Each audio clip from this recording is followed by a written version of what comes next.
It says I am live. So I wonder what's the difference between going live and scheduling an event. I guess people will get notifications, no?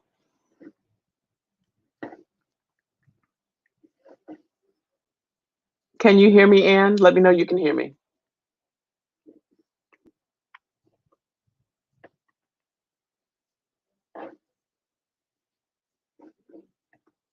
I'm just testing my audio and it looks like it's working.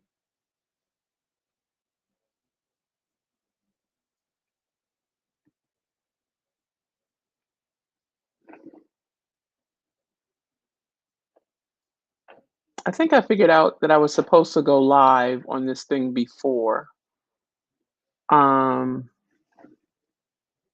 you said you can hear me or there you go. Hey. Hiya. Oh. How are you? Good, how are you? I'm doing all right. I'm at my sister's house. As you can see, the background is different. So yeah, last week I didn't come on because I was traveling here. She lives in Augusta, about 2.5 hours from me. And so I'm here just helping her out a little bit. Does that mean you're babysitting? Not really. I'm telling you, I feel like I'm more in her way than helping her, to be honest with you. Because but that's good to know because her feistiness is coming back. She's like yelling at me, telling me to get out of the room and telling me to go home. I'm like, okay. Like you'll be on your way soon. I was like, yeah, more of that, please. More of that. Mm-hmm. I dropped something on her leg and she was like, oh my God, you've got to go. I said, oh, I'm so sorry. Okay, let me go. Well, how far do you live? How far do you live from her? 2.5 hours, 3 hours, my driving, probably 2 hours, my daughter's driving. But yeah, I think I have some news about my RV. I think I'm going to get a slide. I want a slide. Does your RV have a slide? Yeah, I've got a fifth wheel, Oh, and yeah, we've okay. got 2 slides that expand the living room. And it's amazing how much room that it can create. It creates a good size for us, a good size area for 2 people and 2 dogs. Oh, yeah. So, yeah, it makes a big difference. I did have a slide on a little 21-foot travel trailer, and it did have one slide in it for the living area, the living room, and that also expanded it quite a bit. I think if I spent a lot of time down bumpy roads, I probably wouldn't get one because I'd be afraid that it would jump off the track during the bumpiness. And also, if you have to park uneven, I get concerned if I park uneven that I won't be able to get the slide to go back in. Okay. So there's certain people who boondock that probably shouldn't get a slide.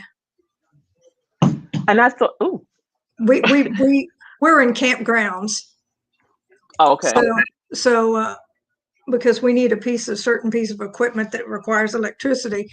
So, we're always going to be on a relatively flat spot unless it's Santa Rosa State Park where nothing hardly is flat. Okay. I think for me, beginning and starting out, I would probably do campgrounds and when I'm ready to travel and all that. Hey, Rhonda. You gonna come on and join us? I think for me, this is the goal. That I'm gonna live in it stationary for at least a year. Mm-hmm. Maybe taking it on trips, maybe on the weekend or, just to getting used to it. Mm-hmm. And then hopefully, maybe after that, travel more where my work doesn't require me to be stationary. Is it just you that would be staying in this? That's me.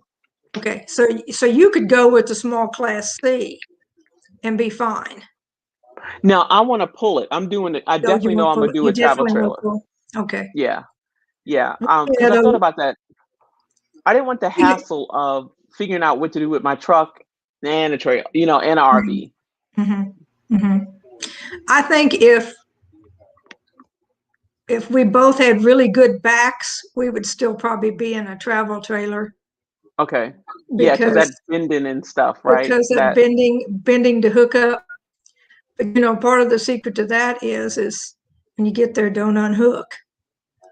See, I was gonna ask that. Like, do you ever have to unhook? I guess. I mean, There's places that you might have to do some leveling that require you to unhook, but most of the campgrounds are pretty flat, and you can just drive in and drive your wheels up on chalk. I mean, on the surfaces. Take okay. yourself some get yourself some pieces of plywood, cut them about a Uh-huh. foot by a foot, about a half-inch thick, and carry that with you. And then when you want to, if it needs to be taller on one side, you just put those down instead of using the leveling block stuff. Yeah, I've seen people use those, like just it's not leveling blocks. It's like, oh, they got a piece of wood under there. Oh, they have a cylinder, like what's those masonry bricks or whatever. I was like, oh, that's creative. We do use the leveling blocks that lock together, the little yellow ones that lock together for the fifth wheel. But for that Yeah. little travel trailer, if it wasn't too bad, we just rolled it up on pieces of plywood. I think that would also help in places where there's like at the RTR 2 years ago, they had rain Oh yeah. and people were getting stuck because the wind was blowing and it was making it their travel trailers and all the rigs and that Oh, the like wheels were going back and forth. oh yeah, like going The into like wind, a little bit of a ditch. yeah. Uh-huh. And so what was happening is the wind was actually forcing the wheel to go back and forth, and it was digging its own hole. Okay. So people couldn't get their rigs out because they were already So how did stuck. so how did they do it? How did they get Well, out? they pulled up with the big truck and hooked it up, and sometimes got the big truck stuck. Sometimes Oh. their van just couldn't get out of it, so they had to have somebody pull them out. But as some people kept saying, just wait. And Oh, let it dry a little but bit. yeah, by the Yeah. next day it would be dry enough where you could just dig in front of the wheels a little bit and Right. just pull on out. But I mean, there were women that were stuck up to the top of their axle, and it's like, how did y'all manage to do that? Right. It's like, didn't you not see something happening? Well, they were concerned that they were going to get stuck, and so they tried to get out, and they go back and forth and back and forth, and next thing you know, they had just sunk it. Oh, And I thought, if you had some of those 1 foot by 1 foot pieces of wood, you could put that down, and I think there would be less digging down into the ground then as well. So I right. keep some Oh, of those. right. Because it's level. It's Yeah, like well, it's it's this big. Your right, tire is only touching the ground about that much. right, right, But when you have a 1 foot by 1 foot piece, it's like this big, and so right, it's a bigger surface, and it's flat, so it can't right, scoop it out. right, So I right. thought, that would be a good thing to take to RTR if you think it's going to rain, is carry something like that and stick that under the wheels Do before you you. notice Mhm. do you notice a temperature difference when you're in your RV versus like I don't know why in my head I think that I'm in a vehicle. You know what I'm saying? As opposed to in a stick and brick. Like Oh yeah, does it it takes a lot more air conditioning to keep the fifth wheel uh, cool in the summer, in New okay. Mexico.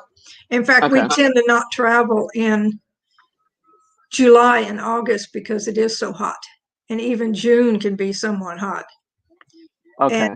so your air conditioner is always running. So our 28-footer, it's a little too short to have two air conditioners on top. Gotcha. So we worked the heck out of that one air conditioner in the, out. And we're Okay. going out in about, I guess, 3 weeks. We've got our first trip planned over to Percha Lake, Percha Dam, over in on the Rio Grande above Las Cruces. Oh, okay. So we'll go out and hope, and that'll be our first trip of the year, and we're horribly excited about it. And Yeah, because of what, yeah, I can only imagine. You, where do you live? What state do you live in again? New Mexico, You live in New Mexico. Okay. about an hour and a half above El Paso. Okay, El Paso. Okay. It's hot. It's hot in New Mexico. Yeah, we're in the basin. Mhm. You know, it's kind of we got mountains on this side, mountains on this side, mountains in the front. So yeah, it's we had lived in the mountains until there was a problem with the altitude. Okay. Nobody tells you when you get older you may not be able to handle the altitude. Oh, I know, So because it is a difference in breathing. Bumped into a care nurse who said you'd be surprised at how many retirees from Texas buy a house, move in, and then have to sell it and go back down. That's interesting because it does catch your breath.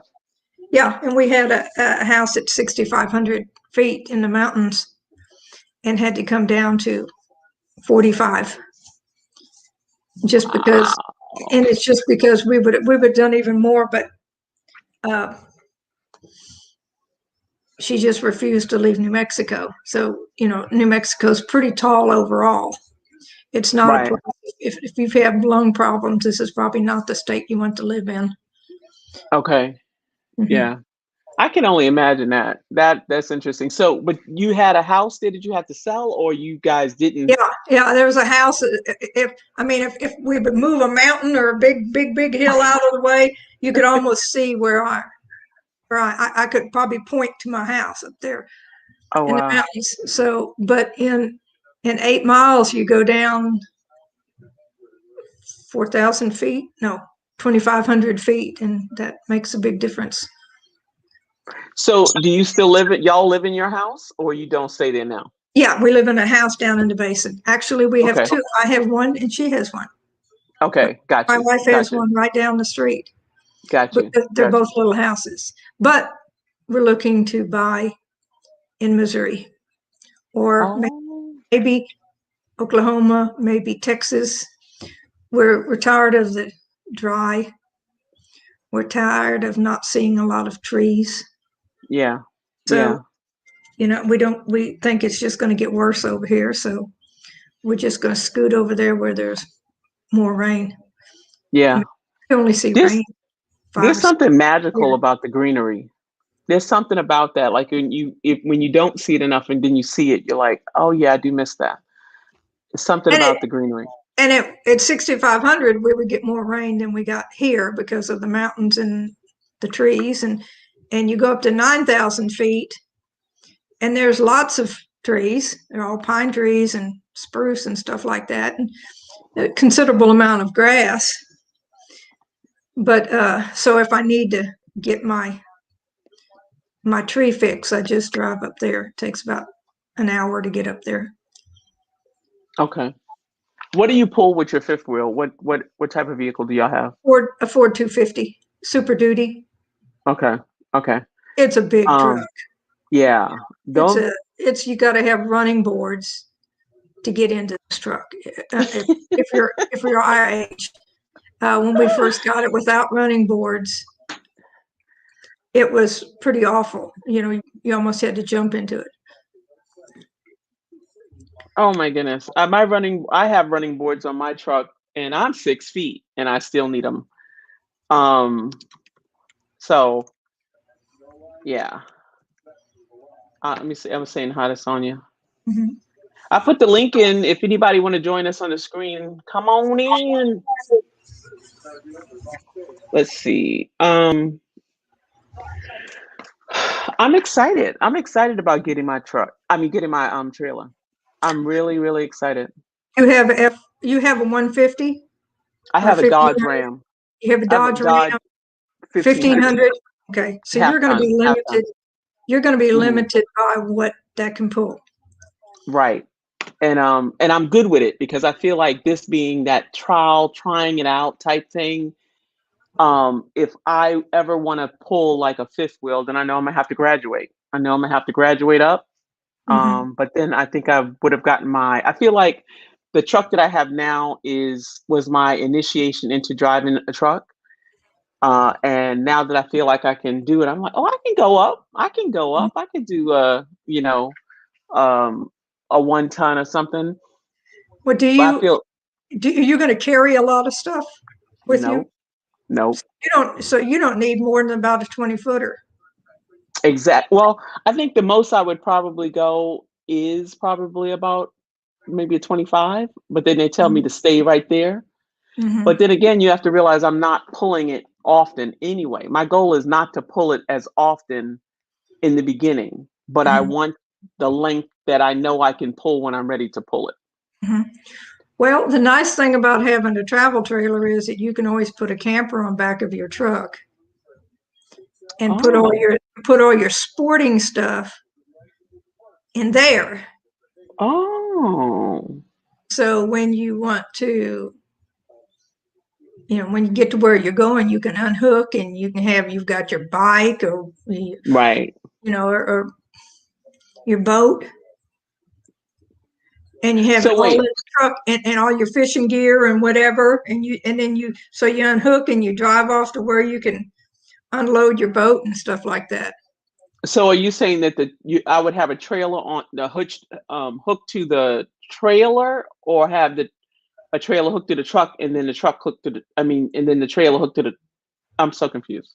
Okay, you basically you would get your truck bed camper and put it on the bed of your truck. Oh, you mean like to slide it in? Yeah, well, not no, I'm not talking about the ones that's like the ones you live in. I'm just talking about a topper, Mm. so you can protect all your stuff that's in the bed of your truck. Oh, got you. Yes. Yeah. Mhm. Okay. And get a Mhm. fairly tall one so you can get in your bicycle if you take a bicycle, Mhm. and take the top of that, and you've seen the supports that they use for ladders that when the carpenters are going from place to place, Oh that has yeah. the metal frame. If Mhm. you can get one with the type of metal frame on top, then you can start tying a kayak or small boat to the top of that. So you're saying make use of the bed that way? Yeah, make use of your Got you. bed. Yeah, we watched one of our first trips. We watched a guy and his wife back in about a 38-foot trailer, and then they had the topper on the truck had a boat on top of that frame, and on the inside, when you open it up, yeah, they had tubes running on the inside, and that was for their rods and reels. Excuse me. That was for their rods and reels, and then they had slots for their bicycles because they would tear their bicycles down, and you can make them smaller, and then they have slots for them. And in the farther in Oh. the back, they had tubs with the stuff that they didn't need very often in their house. But they were pulling that with the F-150. I couldn't believe they were able to pull that big of a trailer. And on the trailer tongue, they even had built an extra table on top, a shelf on top, and they had a generator and something else big strapped to that, so they made it even heavier. But he had leaf chalks or something like that underneath that he could flip on the back wheels, and it would actually so it wouldn't sag so badly. Right. So he He had to showed, treat it. yeah, because I looked at that and I go, our little 20-foot trailer is just dragging down the back of our truck. How are you doing it with a 38-footer? Right. So he took me over and we crawled up underneath, and he said, "See that thing right there?" He says, before you put the load on it, you slide this thing over and it goes down kind of between the leaves of the springs. Oh And yeah, I've seen them. They kind of go in it like that and become like well, cushions they, in they the. kind of no, they kind of like move like this. And so when you don't need it, he reaches in under there and pulls them out of the way. So they're like, I don't know if they're they're kind of like on a swivel type thing, but we still have the issue even when we've gone to a fifth wheel. The back of the truck sags quite a bit. Okay. And so Okay. we've thought about getting the air springs. Mm-hmm. Mm-hmm. They So said it makes a big difference. Yeah, well, last week I went over and talked to a guy about getting it done, and it's like almost $1,000.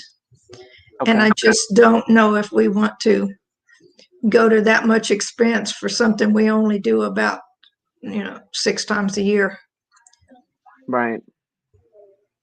But it would be nice. I mean, I think you get a little bit better driving, Right. better feel for your wheel if it's perfectly flat. Oh, and Yeah. when you get your trailer, and when you Mm-hmm. get you're going to need a hitch. No, A sway bar, right? You're going to, yeah, but you're going to need the regular ball hitch that you're going to slide into your hitch. Mm-hmm. We got the wrong size because we sat there and we backed up the truck and the trailer, and we went, oh, here's between the ball and here's where the trailer. Well, we forgot about when they put the trailer on top of the truck that it's going to go down. Oh, okay. And so we actually had to go buy another ball for it, and actually had to make it one that went like this. Oh, yeah, I've seen those. They go like that. Because otherwise, by the time the weight of the front of the trailer hit it, it was too far down. Gotcha. Yeah. So, and I know there's some that you can actually adjust. You can unscrew bolts, and I thought, that's probably a pretty good idea where you can unscrew the bolts and move it up and down and bolt it in. But yeah, we have the sway bar. Don't lose the pipe that you have to. I know that thing, right? That you gotta. There's a pipe that you have to stick in there and do that. You may as well go ahead and buy yourself a second one and hide it somewhere. You're probably going to need it. and some more of those pins too. I automatically bought some more of those, with it snap pins or whatever they are. But I enjoyed it. Cool. So okay, so we got 8 people on, and only me and Anna's talking. So who wants to join us? Sonia, where you at? What you doing, Sonia? Come on. Rhonda, bring your beautiful face on here. Come on. I asked 2 weeks ago. There were a lot of people on this one. I know. We were like the Brady Bunch for sure. Okay, so I have I have news. This is going to be a big year for me. My goal is to get that trailer. I didn't think I was going to, but then I said, you know what? Instead of me renewing my lease, I have to move out in June. My goal is to get that trailer by then, and I've got my eye on an RV lot that's near that's in Kennesaw, Georgia, not too far from where my daughter stays. It's about an hour from where I stay now. And it's such a cute little neighborhood. They have it just carved out. It's not your traditional RV park. You know how you come into some RV parks, they just look junky. Mm-hmm. But they have it like a little neighborhood, and it's just RVs just next to each other in their own little plot of land, and it's cemented. It's not like it's dirt. I think it's a sign out there. It says something about like 300 for each lot. Mm-hmm. And I said, that's not bad. And based on what it would cost me to finance the lot is still cheaper than what I pay for rent. So you would buy the lot? No. You rent the lot. You rent the lot, yeah. Yeah. You rent the lot. And then for me, it would be great to know that I have a place to come back to. Mm-hmm. I don't want to ever have to worry. Okay, so she says she's running errands. I don't ever have to worry about, where am I put this thing? I know I have a lot. Mm-hmm. And then if I want to take off in my truck and maybe come visit my sister or something like that, I don't have to worry about where my home is at. Mm-hmm. Mm-hmm. And then when I found out how cheap it is or how inexpensive it is to finance it, to me, it would be like financing a vehicle. Now you could stretch it out 10 years, but I would try to get it done in 5. Mm-hmm. And I feel like I'm paying myself as opposed to just letting rent go out the window. Mhm. That's the logic. Now, it's also one of those things that I'm so fickle, I change every 2 years, I want to do something else. It's not something that I can't sell or I can't rent out. You Mhm. know what I'm saying? It's not like it's something that's not going to ever be used. It could be parked on my sister has a lot of land. It could be parked on a family member's land or something like that, and Mhm. become a guest house. So it's not like it's not going to be usable. Where now I feel like if I renew a lease, I just feel like I'm wasting my money. Mhm. I know eventually I want a tiny home. So to me, this is like me working my way up to a tiny home. And I know eventually I want a tiny home community. It's not like I can't have this RV that I have now. My first RV is on the lot now, rented and renovated real cute for somebody to come and stay. Mhm. So that's the logic right now. Now, I don't know. I don't know. I've never lived in an RV, but when I go up in them, to me, they're no different than an apartment. Have you ever lived in a little house,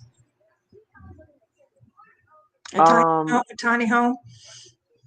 well, I think the tiniest apartment I've lived in is one I live in right now. Really? And that was one of the reasons why I took the studio, because from wall to wall is 20 feet. That's an RV, right? Yeah. Yeah. So, and then from width of the walls, it's 11 and a half feet. That's a fifth wheel. Really? Yeah. That's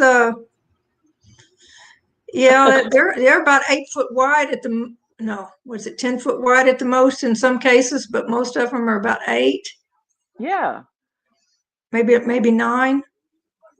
Yeah. That's you're practically living in a tiny home already. right. And to me, when I learned, like, okay, what are the creature comforts that I love? I gotta have a great mattress, a great bed. Mhm. I gotta have a couch where if I want to come off the bed, I can sit and have some coffee. I want to have a stove and a sink and a separate bathroom. Mhm. There it is right there. And I would love to have a tub, because for those times that I want to just soak a little bit, as opposed to just a constant shower option. Mhm. That's the floor plan I want. I want the bathroom on one end and the bed on the other, just like I kind of have it now. The only thing in my apartment now is a separate bathroom and a separate kitchen, Mhm. but the floor plan, the width of it is the same. Mhm. Yeah. The tub is going to be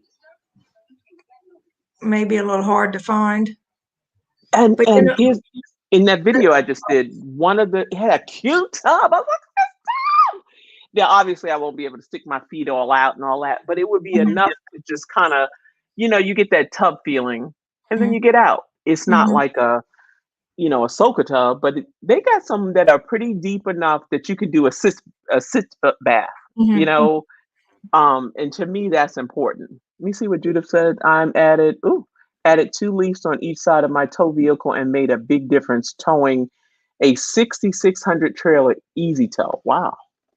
She said she added 2 leaves. What's a leaf? That's the holds up the axle. It's the springiness that supports the axle on the truck. Okay. Uh, you typically have, I don't know, 3 or something like that. You can take those leaves, you can have them taken out and put stronger leaves in, or just add more to it. Is that for the truck or the trailer? Well, both of them actually have leaves, but she's probably talking about the truck, I Judith, would tell us think. which one you're talking about. Are you talking about your truck or in your Oh, trailer? she said on each side of her tow vehicle. So for her truck or her SUV, whatever she's pulling with. Okay. Typically, you're not going to change the leaves out on your travel trailer because nobody's in it while you're driving. So Yeah. you're not going to be jostling anybody. And that's another reason why I decided to travel trailer. I like the idea of that. If I have to get anything done to that travel trailer, it's not my entire house. Mhm. That I gotta, and then I can leave it someplace. And then if I have to stay with friends or go into a hotel, I have my vehicle, and vice versa. If my vehicle, something go down with the vehicle and it has to be in the shop and I have to rent another car, but my trailer is just parked where it's supposed to be parked. Where I know some people don't like the idea of not being able to get out of their vehicle, or if they're asleep, they can't get to their car. I don't even think about stuff like that, because to me, we got a whole nother problem if I can't get to my car to drive. Like, there's a whole nother issue happening that that we're gonna have to worry about. But if somebody's blocking me from getting into my vehicle, we call 911. Like, we are definitely like getting help. So I never worry about stuff like that. I don't know why, but to me, I feel like it's the best of both worlds. So I got other news. I made my appointment for my hip surgery. For the first evaluation is April 14th. And I feel like that is such a big move, because it's like there's no turning back. And I'm just tired of being in pain. Tired. You're gonna get it replaced? Yeah. It's to that point. One or both? My right one, but I feel like my left one is being affected by it, and my knee and my back. I mean, just sitting down and getting up from a seated position is a whole process. I mean, it's making me to the point of, you know how you take for granted this, I forgot something over here. I don't even want to get up because it's just too much to try to get the body back just to be able to get up. Yeah, so you've switched to armed chairs, that you could lift yourself out of, chairs with arms? Right. Because, I mean, like, to get up out of this chair, you never realize how much you do this with the arm of the chair. Right. But now I have to. It's just like, if I don't have arms to the chair, I'm like trying to use the middle of it to do something to give me that kickoff. And it's too much.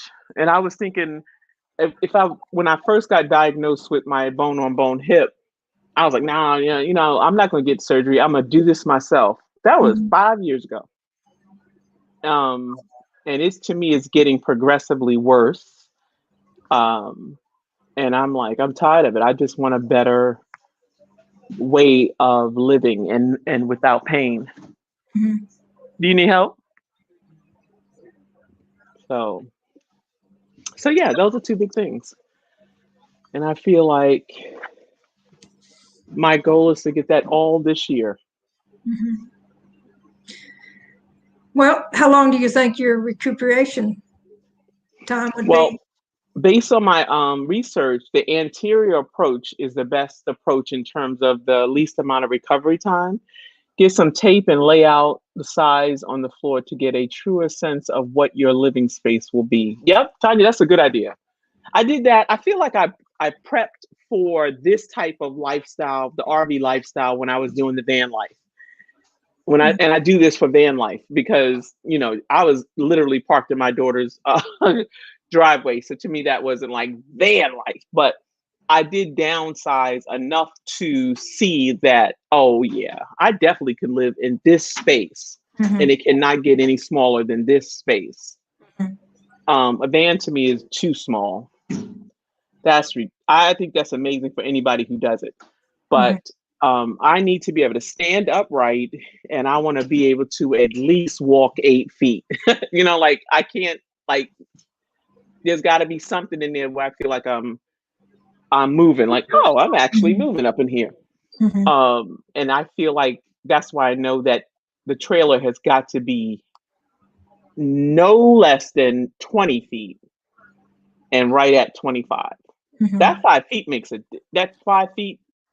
It makes a big difference, but it also makes a big difference when you're trying to get into a gas station. Oh yeah, true. Because at 20 feet, we were just whipping in and out of places. Right. But even with the 28-foot fifth wheel, you can really, with the fifth wheel, you can really turn corners. Yeah, because that thing is like, it's like literally a part of your. Yeah. You have a bend. You have a bend in the middle of it. And so I thought if I ever had my own little rig I might go with just a very short fifth wheel, because you can whip that thing into places that you can't get the travel trailer in, because on the travel trailer, you have to be careful that you don't cut it too short. You know, you Right. don't want to bind up your hitch. So a short fifth wheel, though, you still need at least a 25, right? A 2500. Uh, no, I think if you had a really short one, like an older model, I think you could probably get away with a 1500 if you added maybe some more leaves to the back wheels, Mm-hmm. and maybe make sure you had a transmission cooler. You know, the newer Okay. trucks, they have such good, where you can switch from automatic to manual. You can shift from Yeah. automatic to manual. And so when you're going up and down hills, you can just take a lot of the strain off your engine that way. But Right. just you beef up the back end of the truck. And in the smaller fifth wheels, you know, now the weight's not on the very end of the truck. It's right, you know, a little bit above the back wheels. So Oh yeah. Yeah. it Yeah. helps a Yeah. little bit. Yeah, you got a Right. little bit different angle there. The weight is not pulling on your tailbone the whole time. So, but with a fifth wheel, though, do you give up all of your back bed, or can you put stuff in there? You know, you can put stuff in there. Before we go on a trip, we get the ice chest and we put it right behind Hmm. the you know, behind the back window, that we can get to, you know, if we need to Right. grab stuff. Hiking sticks. Right. Stuff like that. I have my fishing poles in a PVC pipe. Hmm. The canopy. Okay. Yeah. So there is some room back there, Okay. but it's all in the elements. I often thought that if I went with the fifth wheel, it would be nice to actually have a custom made lockbox or something put back there Right. that you could lock stuff up. Because, you know, when you put it in your open bed like that, you got to be careful that it doesn't walk off, Yeah. you know. But yeah, you can get quite a bit of stuff in there. But we also, at this point, we just put a lot of the stuff in the RV. Like we take the chairs and put it in there, and Oh, we you have mean while you're pulling it? yeah, while I'm pulling it, we have a big satellite dish, the portable satellite thing. It's, you know, it's like this big around. Right. So Right. that goes in on the bed, and you stuff around it, and Hmm. so we actually go to the fifth wheel the day ahead of time and put in everything we can put in early, and then just keep a bare minimum of stuff in the actual uh, back of the truck itself. Okay. And you guys, what was going to ask you? How often do you travel? Now you're starting to pick back up, but Yeah, before this, we try to travel once a month, but we don't oh, travel in the wow. wintertime when it's cold. Okay. But, you know, we might be gone 10, 12 days. We also did Oh, 3 months of volunteer over on the East Coast 3 years ago. And that was an awesome experience. when you say volunteer, you mean like Through the you Park just, Service, we oh, okay. volunteered at Pea Island National Wildlife Refuge, right on the coast of the Outer Bank. Okay. And that was our best experience, although we had to put up with 4 nor'easters. And, you What, know, we didn't, nor'easter storms, it's oh, where the okay. north and, you know, everything meets at this one point and goes up the coast. Okay. 80 mile an hour winds. They actually Okay. moved us to another place because they gave us a place to hook up to that was a campground just for volunteers. They had to move us to another area during the big storms. But we learned that, you know, our rig can withstand about 70 mile an hour winds, but it was a rocking. Yeah, I I hear wouldn't that about suggest that. doing it again. I mean, we had to pull in our slides and hook up to the truck, so the truck would help support Oh, right. So it We're wouldn't go. holding every, yeah, it wouldn't go flying. But then afterwards, I mean, the wind blew hard enough that we had our canopy in one of the canvas bags. Uh-huh. It actually rolled out from under the trailer and rolled about 15 feet away. Wow. So it was, yeah, nor'easters are sort of like a tornado, just all the winds going in the same direction.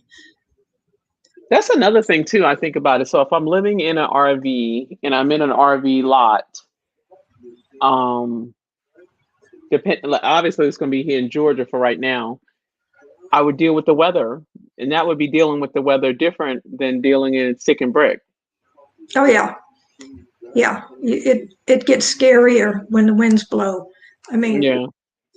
my neighbors at this place where we were at, they actually were at a place where the winds came through, and they had to go get someone out of their travel trailer that fell over on its side. And you don't think about all the stuff that falls down on you when you're on the side. But Right. we have a big old foam mattress in our fifth wheel. And if it turned over on the side, we'd probably be pinned in there just by the mattress itself. So Yeah. So that's stuff to think about. You know, yeah, you think about stuff like that. I wish they had like eye hooks on the top of Hmm. the rig so you could actually hook and run you some guy lines down. But they don't exist. That's a good idea though. Yeah. I Because you're guess saying like almost those wire, almost things like a tent almost yeah, that, yeah, yeah. yeah. But who's to say you couldn't do something like that? I guess, you I know? guess you could run a rope all the way across the top and just tighten it on two sides. But when the wind blows, But maybe when it the wind crossing it blows, each other. yeah. When the wind blows, it's liable to just saw your saw holes in your Oh, roof, with the rope. So you'd have to be very careful about what material you used so yeah. that you wouldn't damage your roof when you're doing it. Hmm. I think there's certain things you got to think about when you're doing this. When you're thinking about RV that you don't think about in stick and brick. Mm-hmm. You know, in a home, I guess you think about your roof all the time, depending on, you know, a tree hit it or something. I mean, that could be Mm-hmm. the same thing, but it's my daughter said it like this. She said it's maintenance, it's just different type of maintenance. You know, you think of a house, you got maintenance, you got certain things just traditionally you think about that you've got, you got to take care of. But because this is not traditional, Mm-hmm. you just don't think that, but it's the same type. You learn this, oh, I got to do this instead of this. Yeah. So, are you going to buy new or used? Okay, so I want to buy the newest thing that I can afford because I don't want the headache of having to worry about, things. Okay, so this is 1964 and now I got to deal with 1964 problems. Although I do love the whole aesthetic of an older looking trailer, I Mm-hmm. don't I don't want the headache of having to maintenance an old trailer. Mm-hmm. So the trailers that I've been looking at are like the oldest has been I think 2015, you know. Mm-hmm. Um but then I was thinking with me financing it, a brand new trailer would be no more in terms of monthly, Mm-hmm. maybe a little bit more, but it might be worth it due to not having to worry about the headache of it for several years. Mm-hmm. We got this fifth wheel is supposed to be a 4 season, Oh yeah. Is it? but well, it kind of is. But the biggest problem I've had with that is that they completely enclose the underside. Hmm. So if you want to look at something and change out a water line, you have no idea what it is because you go under there and they've actually, Covered it. it's not just plastic either. It's a material. It's hard to describe what it is. It's a double walled plastic that's secured up there, and the edges are taped and sealed and everything. And so when I thought we were having a leak, I went underneath and I went, well, where the heck is the water pump? Because all I'm seeing is a Oh, whole level of black, and I'm going, I don't know where the water pump is. And there's no manual online for this trailer. None. what kind of trailer you have? What's the It's name of a your trailer? it's a Cougar Oh, Google. 28 RES or something like that. So there's nothing that shows you where the lines are, where the water lines are, where the electric lines are, anything. So if I would have a water leak, I would just have to go underneath and start Tearing it out. tearing it out. At that point, I'd probably hire it done. I'm past the age of doing it myself a lot of times, just because the difficulty I have, how much it's going to hurt later on when I have to stand up. you know. Yeah. Right. So there's something to be said for not having a 4-season RV, because if it's open underneath, you can at least follow the water lines back. You at least you can see where the power lines are. But do you have to worry about it freezing? Yeah, you have to worry more about it freezing. Yeah, this supposedly has a vent system that goes down into the cargo hold too. Mm-hmm. Supposedly has, I guess, on the other side that goes around the water tanks. But I wouldn't trust it for like that big Texas storm that came through. Oh yeah, a couple of a month ago. I would just automatically assume that turn off the water, go out the lines, and just use some gallon containers of water, which we tend to do. I mean, we tend to. There's times that we say we're just going to go out, and the trailer's already winterized, and we just don't even turn the water on. We just use water from jugs. But I'm an old country girl, and we grew up, when it froze, before it froze, you filled up all the pots and pans in the house and stuff like that. So that doesn't bother us as much as a lot of people. I know for us, we used to pour boiling water down in the. I don't know if that was what you're supposed to do to unfreeze the pipes. But that was also in the stick and brick project, so we wasn't damaging something like that on the RV. But I'm just excited about that challenge of living. I think somewhere in another life I was supposed to be a country girl too. To be honest with you, it's just something appealing about making it happen in conjunction with, say, technology. You know what I'm saying? It's just something about. That's why I like a French press coffee experience more so than a Keurig. It's just something about I'm doing part of it and I'm getting assistance from something else. So I think for me, the trailer living is just something about, I know it's going to rely on me to do a lot of this too. But it's not completely, archaic, but it's not completely relying on this. Like if this goes and people who are so used to living in stick and brick, they like lose it. Like, what am I supposed to do? They had, and when that cold weather came through, they had no idea that you should have filled all the pots and pans with water before everything froze. They had no idea you could go out and turn your water off at the street. They had no idea you could blow the water lines out. Right. They had no idea that, go out, if you're going to be out here for a week with no water, you go out in the backyard in a little corner that no one's going to notice, and you dig a hole. Right. Stuff like that. It's just like put the toilet paper out there and you tell your kids that's where you're going until we get water again. Right. Or in my case, I had to get me a toilet thing for the van. I keep that in my truck. Yeah. I'm like, bag it, shoot and do. It's like, okay, there you go. Yeah. It makes you a lot more self-sufficient. True. And so I had all this. Yeah, and I had all this stuff here. If the electricity would have gone out, I would have had my solar lights. I have kind of like a little Mr. Buddy heater, but like the round one that sits on a Mm-hmm. on the On the toaster. I propane. had that. Mm-hmm. So if I wanted, try to keep the water pipes from freezing, I could have just turned that on in the bathroom. Mm-hmm. It was, something nice to have about a propane True. tank. True.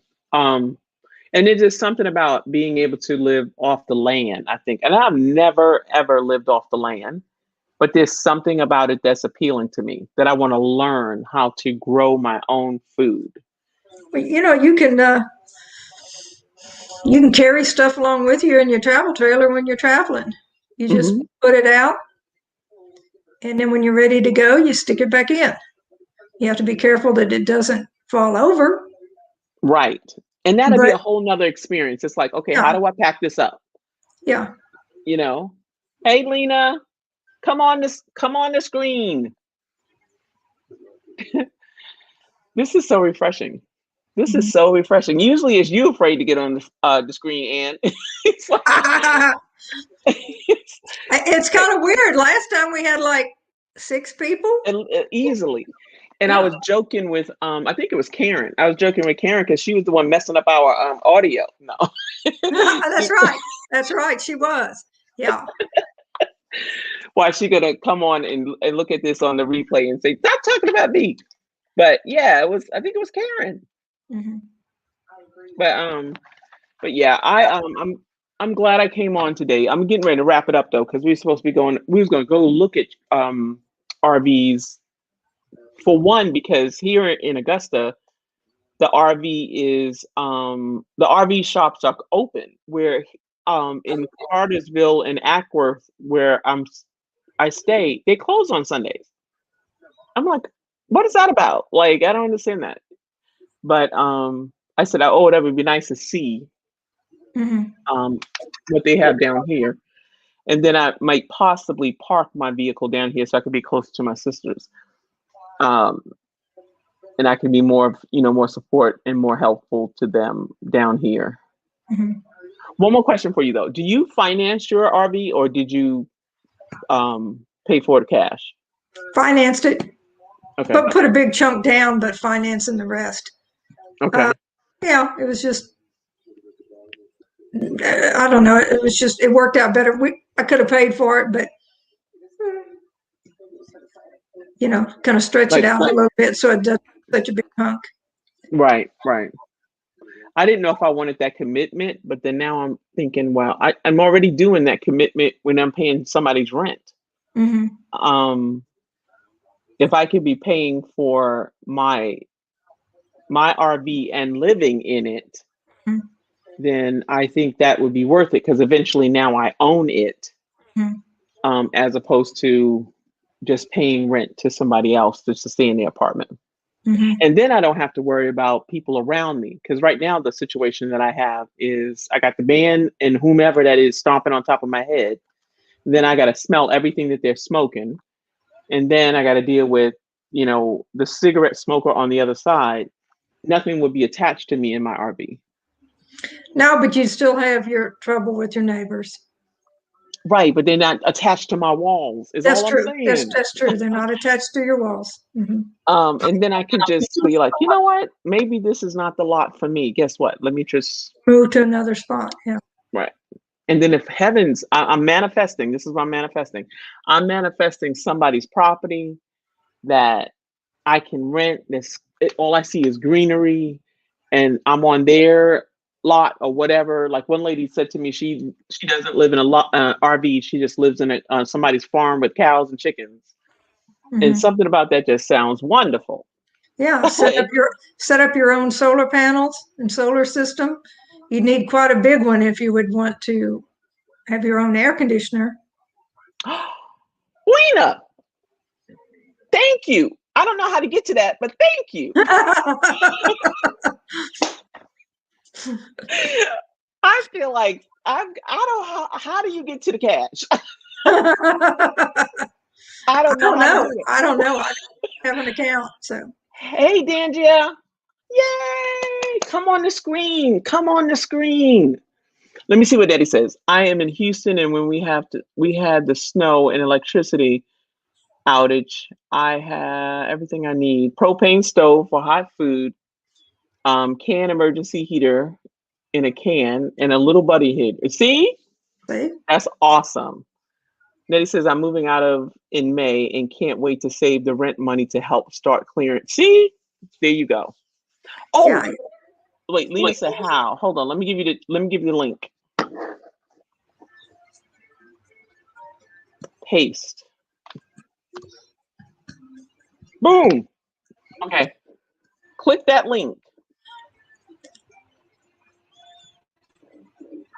Meanwhile, we got $5 floating in the universe somewhere. Not know how to spend it. Like how do you spend it? Let me see. It says look up. No, we don't know how to do that one. So we got we literally only have almost like 4 minutes because I do want to honor our hour. We were on the screen for the whole time, and just you and me. This is wonderful. It's kind of weird. I haven't talked this much in a year and a half.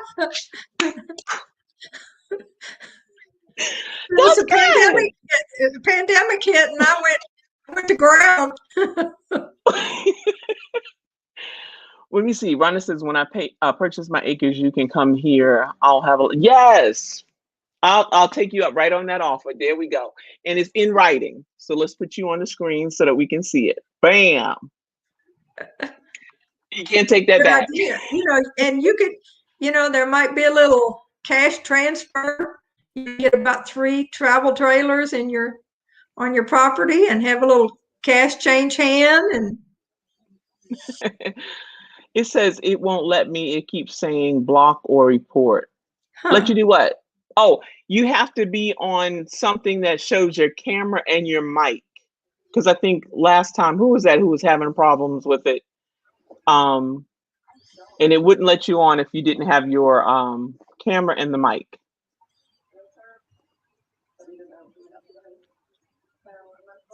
I just want to thank Crystal Vanna for showing me how or doing this StreamYard, because I'm telling you, I love it this way as opposed to just seeing my face on the YouTube screen.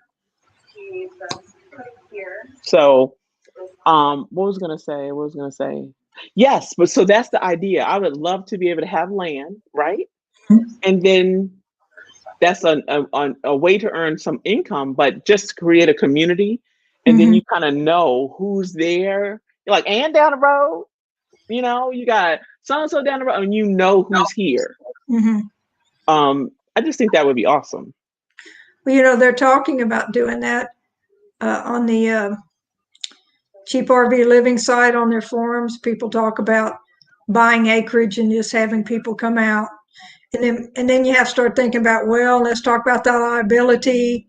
Oh, yeah. Where they're going to get their water, where they can get the gas and everything that they need. And what happens if they just walk away from their broken down RV, because now you can't move it because it doesn't belong to you. So there's a lot to consider. But if you're just going to have people kind of come by, hang out for a couple of days, and then take off, that's different. Yeah, I think I know for sure I would want my own land to have my tiny home, but I would be nice to be able to, like, if you're coming through, you have a place. Oh, because I know who Pam is. I know who Ann is. I know, you know what I mean? That would be cool. You're like, okay, I feel safe, because I've met you prior. You're not just rolling up and I don't know who you are, but which is another reason why I like stuff like this, because you get a chance to see the person, interact with the person. So later on down the line, when we cross paths, it's not going to be like, oh, that's what you look like. Oh, and that's what you look like. You got to bring your wife on the screen so we can get to see her face. That would be nice. Well, she's in a different house, so. Okay. But we're getting to the point where we can hang out now. She's got both of her shots. So, and I'm only like 10 days away from getting my second shot. So we're on the road about a week after I get my second shot. So how did you feel when you got your first one? I had about 8 hours where I didn't feel well at all. Had big body aches, headache, maybe a little bit of fever. Wow. And they say that usually the second one's going to be worse than the first one. So I'm just going to expect to be down for about 2 days. Wow. They So it's tell you almost like not to take they tell you not to take anything for it if you can help it. Because if you take aspirin and ibuprofen, you might actually interfere with what the vaccine is trying to do. okay. But, I'm a country girl. I'll suck it up. And Did you have to have anybody help you, or it's just one of those things that you just kind of like wade I through? just laid around and belly ached. And of course, I'm in here by my house. All I could do is tell my dog about it. But yeah, you just, when I went to sleep, I wasn't feeling very good. When I woke up in the morning, I was fine. Okay. All right. And I think I have a mentor that I talk to every Tuesday. But she's like 84, sorry, 84. But we were talking about how part of that is peace of mind. I think once you get the shot, that works in conjunction with the shot, I think. Because you have some people who are scared of it, and I think how they feel about it is going to damage really what it can do because they are against it. And then you have those who are for it, which is kind of helping it do what it's going to do because you feel at peace with it. It's almost like it's, I'm sure you feel more comfortable that you got the shot as opposed to somebody. In fact, the statistics so far show that if you've gotten the shot, you're not going to die from it if you catch it later. Right. 100% success on not dying once you've had your 2 shots. So even if you get sick from it, because, it's only like 94% or whatever it is, if you get sick from it, you're still not going to die from it. And it's much milder. You have a much milder case. So I'm willing to gamble with that because there's family that I haven't been able to see since this all started. Right, because you don't want to run the risk of, gotcha. And so I'm just, waiting until everyone's fully vaccinated. And then I plan on going back to pretty much as normal as you can get. Okay. Traveling and spreading my money around to. Right. Well, go ahead and spread that money over here. No. If you really need to spread that money, we don't need to be together right there to see that. But yeah, no, I get it. It wasn't until last year that I took complete for granted, like the things that we take for granted. Just that connection alone. When I was working at Starbucks, when this lady gave me her change, when I passed her drink, and it was just like a little bit of a touch, I was like, man, you forget little things because you take it for granted. Just something as simple as that. The conversation, you just take it for granted. Talking across the fence to your neighbors. Yeah. Stuff that you'd be like, whatever. Yeah. How you doing? Yeah, now the neighbors. Like, hello. You drop stuff off to your neighbors drop stuff off to you. Yeah. Right. Well, hopefully we'll learn from this. It was a lot of hard learning that I'm sure has to come out of it, but hopefully we can get better from it. That would be great. But we are past an hour. I said the whole hour with Ed. No. Next time we expect better. We want more people in here. We're going to have Lena on the screen. We're going to have Nettie on the screen. We're going to have Rhonda on the screen. And our regulars, Sonia and Pam, Karen, her messed up audio. No. All right. Well, so long. So long. Thank you so much for spending time with me. You have a great day, you guys. Be safe. Bye. Okay, so how do I end this, y'all? Oh, wait. Here we go.